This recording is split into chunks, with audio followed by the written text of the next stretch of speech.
Selamat datang di channel Cerita Cinta. Channelnya cerita cinta romantis. Sebelum lanjut, mohon dukungannya dengan like dan subscribe dulu. Suamiku dihina keluargaku, bagian 18.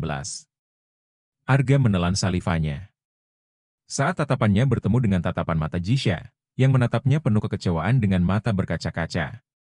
Perlahan Jisha berjalan mendekati suaminya yang terdiam membeku. Ini pertama kalinya. Seorang Rega Arga Pramana yang terkenal akan sikap sewenang-wenang, dan juga sikap bengisnya. Dibuat tidak bisa berputik saat berhadapan dengan istrinya. Yang mendengar semua pembicaraannya tentang cara piciknya, agar dia bisa memiliki wanita itu. Langkah kaki Jisha membawanya ke hadapan Arga, dan berdiri tepat di hadapan pria itu. Ia menatap tajam kedua mata suaminya, kemudian terlihat wanita itu tersenyum miris. Apa di matamu aku terlihat benar-benar seperti wanita lemah dan bodoh? Apa di mata kalian aku ini memang hanya wanita pecundang, yang mudah kalian permainkan? Apa menurut kalian aku ini hanya boneka, yang bisa kalian perlakukan sesuka hati kalian? Tanya Jisha dengan bibir bergetar, bersamaan air matanya tumpah mengalir deras.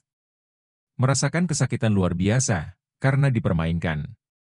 Apa bagi kalian semua, harga uang lebih tinggi daripada harga diriku? Sehingga aku bisa ditukar dengan uang perusahaan? Apa begitu tidak berharganya aku di mata kalian? Aku tahu kau seorang pria kaya raya. Bahkan tidak ada satupun yang bisa menandingi kekayaanmu, di antara pengusaha-pengusaha terhebat. Kau seorang pengusaha sukses yang hebat. Jisha mengangkat tangan dan menunjuk dada bidang suaminya, kemudian menekan jari telunjuknya di dada pria itu, yang tak bisa berkata apa-apa. Tapi, di mataku, kau hanyalah pria jahat, yang menundukkan semua orang dengan harta yang kau miliki. Juga dengan hartamu, kau mempermainkan hidupku. Kau harus ingat, kau tidak bisa mempermainkan hidup seseorang sesuka hatimu, menggunakan uangmu. Karena mereka punya hati dan perasaan. Sama sepertiku. Ya, aku seharusnya berterima kasih kepadamu. Meski kau menukarku dengan uang, sekurang-kurangnya aku tidak jadi menikah dengan laki-laki brengsek seperti Malvin, yang pembohong dan tukang selingkuh itu. Tapi, apa bedanya kau dengan Malvin? Bukankah kalian sama saja? Sama-sama pembohong. Tidak ada yang bisa dipercaya. Kau dengannya sama saja. Sama-sama menjadikan aku wanita yang dihargakan dengan uang. Ucap Jisha mengusap kasar air matanya. Aku tidak tahu apa maksudmu mempermainkan hidupku. Padahal aku merasa tidak pernah mengenalimu sebelumnya. Bahkan bertemu denganmu juga tidak. Mustahil kau memiliki dendam tersembunyi padaku. Sehingga kau melakukan semua itu. Kau itu sudah sangat keterlaluan. Wanita itu ingin meninggalkan suaminya. Sungguh saat ini dia sangat kecewa yang luar biasa, setelah mengetahui tentang suaminya, dan apa yang dilakukan oleh pria itu. Jisha kembali menghentikan langkah kaki, menatap mata suaminya yang dipenuhi rasa bersalah. Terima kasih. Ucapannya terhenti, karena suaranya yang bergetar hebat menahan sebab. Terima kasih, karena kau sudah membebaskan aku dari penjara. Tapi maaf, aku tidak bisa meneruskan pernikahan ini. Aku tidak bisa hidup dengan seorang laki-laki pembohong. Mari kita bercerai. Usai mengucap kalimat keramat itu, Jisha kembali melanjutkan langkah kakinya. Tes, tes, tes. Perlahan tetes bening air mata menjatuhi rahang Arga, yang masih mematung seperti kena tetelo. Feral yang masih berada di sana, seperti tak percaya. Saat melihat sahabatnya menangisi seorang wanita. Dulu saat diselingkuhi oleh dia, Arga memang kecewa. Tapi tidak sampai menjatuhkan air mata seperti sekarang. Feral tak menyangka, ternyata perasaan sahabatnya begitu dalam kepada istrinya. Jisha. Panggil Arga berlari mengejar istrinya. Pria itu berlari dengan langkah panjangnya. Tiba di luar ruangan, ia melihat istrinya yang sudah berada cukup jauh, dengan langkah cepat. Jisha, dengarkan aku dulu, Jisha. Ucapnya dengan nada memohon, meraih lengan istrinya, setelah ia tiba dengan langkah panjangnya di dekat Jisha. Wanita itu menarik kasar bahunya, dan plak! Sebuah tamparan mendarat di pipi Arga. Terlihat Arga sama sekali tidak marah, dia hanya diam menatap istrinya. Jangan mengejarku. Aku membencimu. Pekik Jisha menangis, kembali melangkah pergi. Jisha, maafkan aku. Kau hanya salah paham. Arga memaksa memeluk istrinya dari arah belakang. Wanita itu memberontak. Salah paham yang seperti apa? Bukankah sudah jelas kau katakan? Jika kau tidak mencintaiku, lalu apa pedulimu? Lepaskan aku. Pekiknya semakin memberontak. Jisha, kumohon, jangan seperti ini. Maafkan aku. Ujar Arga memohon. Lepas. Teriak Jisha langsung menggigit lengan suaminya, sehingga mengeluarkan darah dari balik jas yang dia pakai. Tapi Arga sama sekali tidak melepaskannya. Jika melukaiku bisa membuatmu puas, lakukanlah. Maafkan aku, Jisha. Terdengar suara penuh permohonan dari Arga. Tidak. Lepaskan aku. Jisha masih bersikeras tak ingin memaafkan suaminya. Tiba-tiba wanita itu menggigit tangannya sendiri. Apa yang kau lakukan? Arga menarik tangan istrinya dari mulut wanita itu. Jika kau tidak mau melepaskan aku, maka aku akan melukai diriku sendiri. Arga yang tidak punya pilihan, karena istrinya begitu kekeh meminta untuk dilepaskan. Ia akhirnya melepas pelukan kepada istrinya, yang sengaja melukai dirinya sendiri. Jangan menghalangiku lagi, aku mau pulang. Jisha kembali melangkah dan keluar dari hotel, meninggalkan suaminya begitu saja. Tentu Arga tidak akan berdiam diri, membiarkan istrinya pulang sendiri. Apalagi dia tahu jika istrinya saat ini sedang dalam keadaan hamil. Arga tetap menyusul di punggung istrinya, tanpa peduli jika wanita itu akan marah. Plap, plap, plap. Terdengar suara langkah kaki asisten Lando, yang berlari dari tadi mencari tuan mudanya. Tuan, acaranya sudah tertunda selama 30 menit. Semua tamu undangan sudah menunggu kehadiran Anda. Kata asisten Lando, sedikit ngos-ngosan ketika akhirnya dia berhasil bertemu dengan Arga. Katakan saja, jika ada hal yang mendadak. Dan aku tidak bisa menghadiri acara perusahaan hari ini. Kata Arga kembali menyusul di punggung istrinya. Tetapi, Tuan, mereka semua sudah sangat mengharapkan kehadiran Anda malam ini, jawab asisten Lando. Jangan sampai aku menggunting ujung jarimu, kalau kau masih tidak ingin mendengarkanku. Senta Arga, ketika mendengar bantahan asisten Lando. Maafkan saya, Tuan. Menunduk dan kembali masuk, untuk menghadiri acara perusahaan yang sudah terlihat kacau. Jisha yang sempat mendengar suara suaminya yang berkata demikian. Membuat wanita itu semakin takut, dan tidak ingin hidup dengan pria sekejam Rega Arga Pramana. Ia melangkah dengan cepat, berjalan keluar dari hotel dan meninggalkan hotel tersebut. Berlari untuk menjauh dari suaminya, yang masih mengikutinya dari belakang. Jisha, kau bisa berjalan pelan?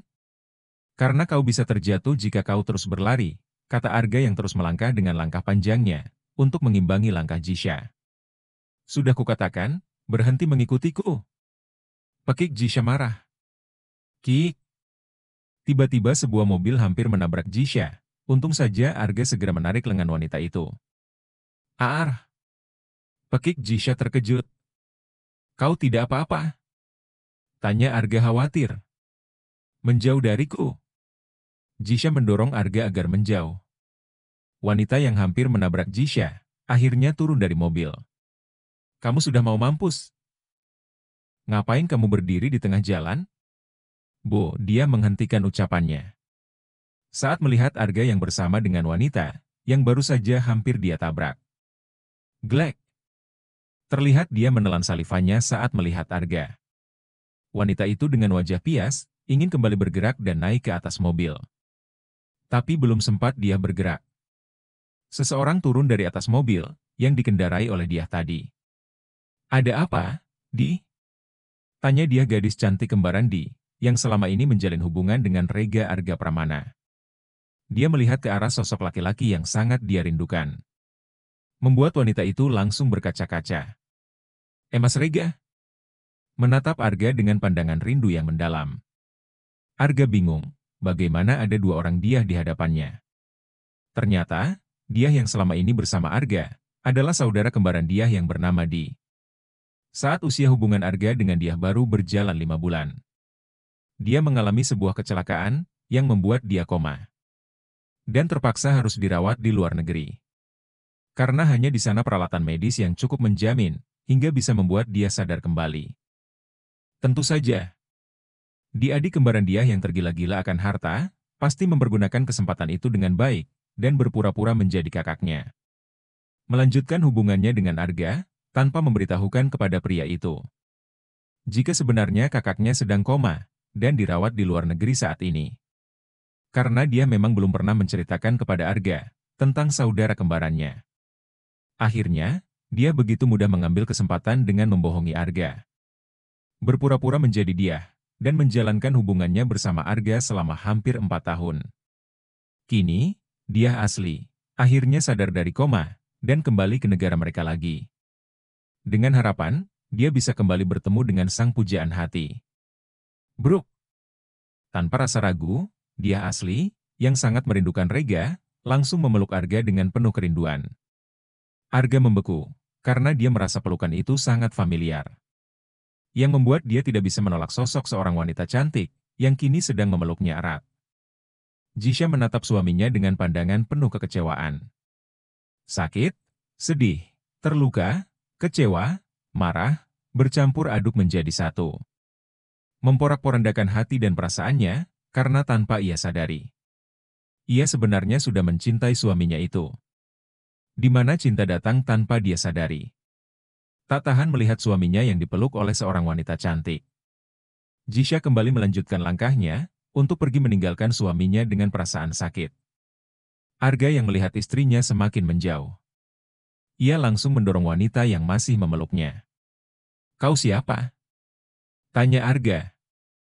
Dia mengerut dengan pandangan sedih dan kecewa, saat mendengar pertanyaan Rega padanya. Dia tidak menyangka jika pria yang sangat dia rindukan itu, sama sekali tidak mengenalinya. "Apa maksudmu bertanya seperti itu, Mas Rega?" "Ini aku dia," ucap dia kecewa karena pria itu tidak mengenalinya.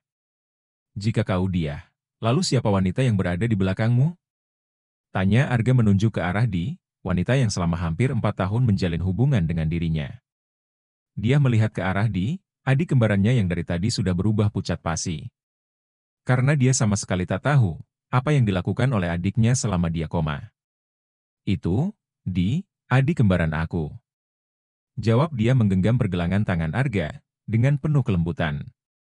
Arga menatap dalam wanita yang saat ini menggenggam tangannya.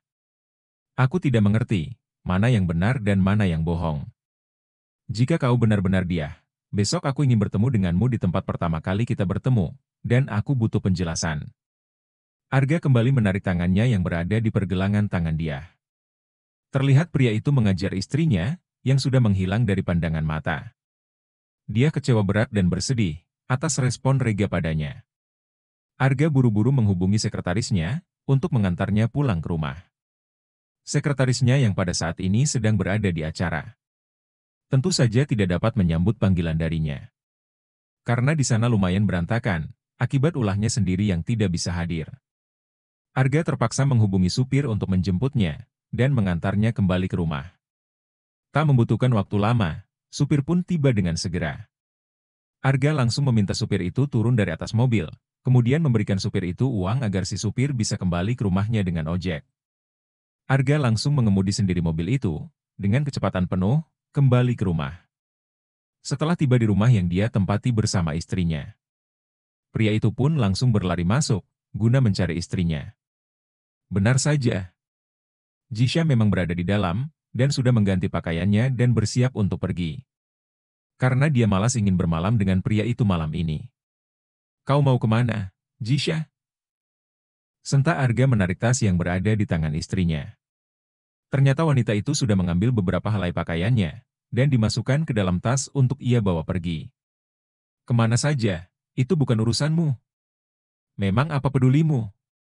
Kau pergi saja bersama kekasihmu. Semua yang pernah kau katakan itu bohong.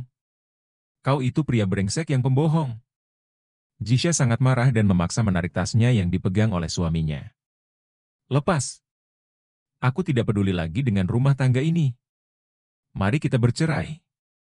Jisha sudah berpikir dengan sangat matang, jika dia ingin bercerai dengan Arga. Daripada hidup makan hati terus-menerus, lebih baik bercerai, pikir Jisha. Arga menatapnya dengan penuh amarah. Akhirnya Arga ikut terpancing amarah saat melihat istrinya yang begitu keras kepala. Bodoh! Kau itu sedang hamil.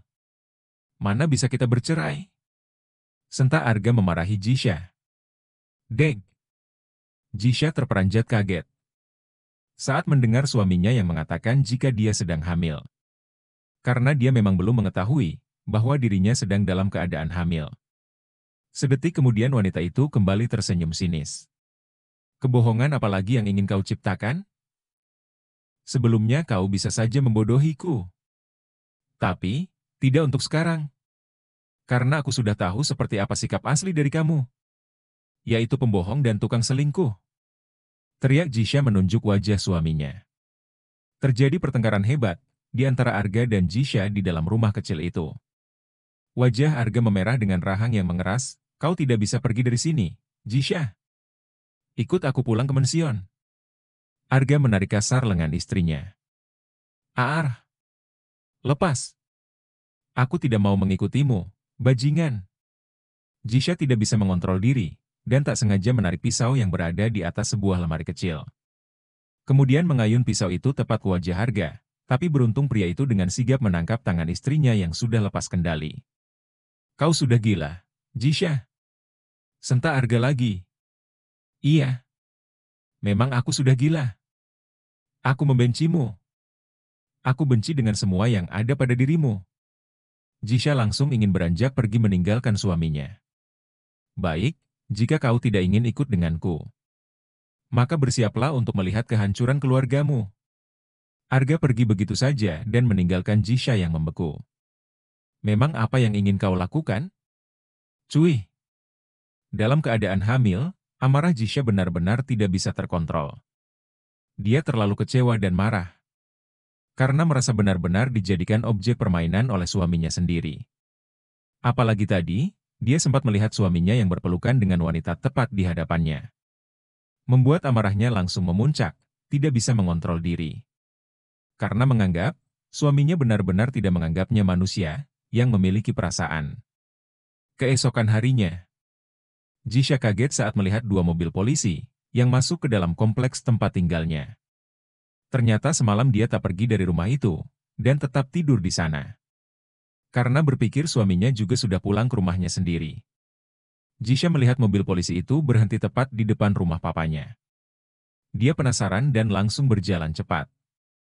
Ingin mengetahui apa yang telah terjadi di rumah Papa Damar di pagi hari. Tok, tok, tok. Terdengar ketukan pintu dari polisi itu. Jisha berdiri dari jarak aman, kemudian berusaha untuk mendengar apa yang telah terjadi di rumah keluarganya. Klek. Seseorang membuka pintu dari dalam. Maaf, apa Tuan Damar ada? Tanya salah satu anggota polisi. Ada, Pak. Sebentar, saya panggilkan. Jawab seorang pembantu heran, melihat para anggota polisi yang mendatangi rumah tuannya di pagi hari. Pembantu itu bergegas masuk ke dalam. Maaf, Tuan. Jika saya mengganggu waktu sarapan Tuan, saya ingin memberitahukan kepada Tuan. Jika di depan rumah ada beberapa polisi yang mencari Tuan, sopan bibi pelayan. Mendengar, anggota polisi serentak menghentikan acara sarapan pagi mereka. Polisi? Untuk apa polisi datang kemari? Tanya Arini. Maaf, Nona. Tapi saya juga tidak tahu apa tujuan mereka. Yang saya tahu, polisi itu sedang mencari Tuan Damar. Jawab bibi kembali menjelaskan. Damar pun berdiri dari bangku yang dia dudukinya. Kemudian melangkah keluar untuk melihat polisi yang berada di depan pintu. Ada apa kalian mencari saya? Tanya Damar dengan sikap angkuhnya. Polisi itu langsung memperlihatkan surat penangkapan untuk pria parubaya itu. Maaf, Anda kami tahan atas kasus penggelapan. Karena Anda sudah menggelapkan dana perusahaan yang sudah dipercayakan kepada Anda, jelas polisi. Damar mengerut karena ia tidak merasa melakukan penggelapan uang. Anda jangan sembarang berbicara. Saya tidak pernah menggelapkan dana perusahaan manapun. Tentu saja Damar membantah keras karena dia memang tidak merasa melakukannya. Maaf, Anda bisa berbicara langsung nanti dengan yang bersangkutan. Dan kasus penggelapan dana yang Anda lakukan, sudah jelas dan memiliki bukti-bukti yang kuat. Ucap polisi, langsung memaksa memborgol tangan Damar. Hei! Jangan lancang kalian. Siapa bajingan sialan yang sudah memfitnah saya? Dengan melaporkan saya ke kantor polisi. Semua itu tidak benar. Damar pemberontak sembari berteriak. Pemimpin perusahaan Mega GP, yang sudah melaporkan Anda. Jawab polisi tegas. Deg. Jisha kaget bukan kepalang. Ketika mendengar nama perusahaan suaminya, yang disebutkan oleh polisi. Baik, jika kau tidak ingin ikut denganku, maka bersiaplah untuk melihat kehancuran keluargamu. Jisha kembali teringat dengan ucapan suaminya semalam. Kejam.